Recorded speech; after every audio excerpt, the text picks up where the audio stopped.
ஆகாவிசு மையநேய அன்பர்கள் அனைவருக்கும் வணக்கம். நேர்மை பாகம் 2.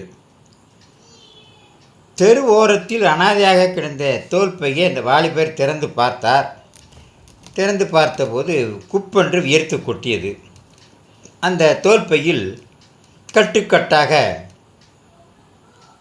2000 ரூபாய் நோட்டுகள். கை கால்கள் உதறல் எடுத்தது. இருப்பினும் எடுத்து வைத்து கொண்டு மனம் பலவிதமாக பேசத் தொடங்கியது. ஒரு பக்கம் எச்சரிக்கை செய்தது.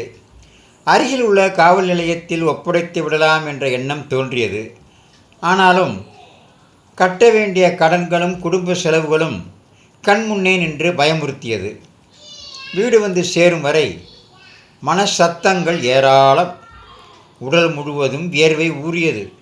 வீட்டில் உள்ள அலமாரியில் பணத்தை பத்திரமாக வைத்துவிட்டு வெளியில் சென்று திரும்பிய மனைவி, என்னங்க ஒரே நடுக்கமாக இருக்கிறீங்க என்று கேட்டால், மனைவியிடம் கதவை சாத்தி விட்டு உள்ளே வா என்று சொல்லி அந்த வாலிபர் நடந்த விவரங்களை எல்லாம் சொல்லி, யாராவது கேட்பார்கள் என்று திரும்பி திரும்பி பார்த்தேன், யாரும் வரவில்லை என பொய் சொல்லிவிட்டு பணத்தை எண்ணி பார்த்ததில் மொத்தமாக 12 லட்சம் ரூபாய்.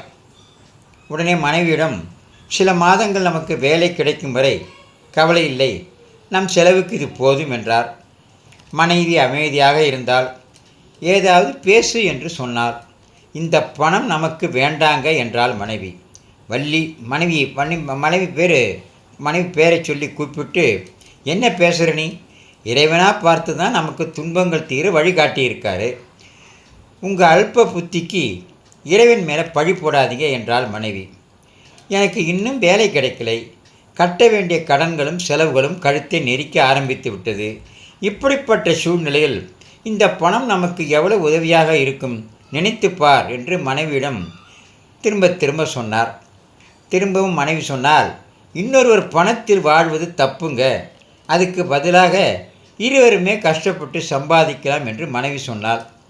அப்போ வீட்டு செலவுக்கு என்னதான் செய்யுது என்று கொஞ்சம் குரலை உயர்த்தி அந்த வாலிபர் கேட்டார். இறைவன் சோதிப்பாருங்க, ஆனால் கைவிட மாட்டார் என்று கூறி தன்னுடைய கழுத்தில் இருந்த தாலிச்செயினை கழற்றி, இதை விற்று விடுங்கள், எனக்கு மஞ்சள் கயிறு போதும் என்றாள்.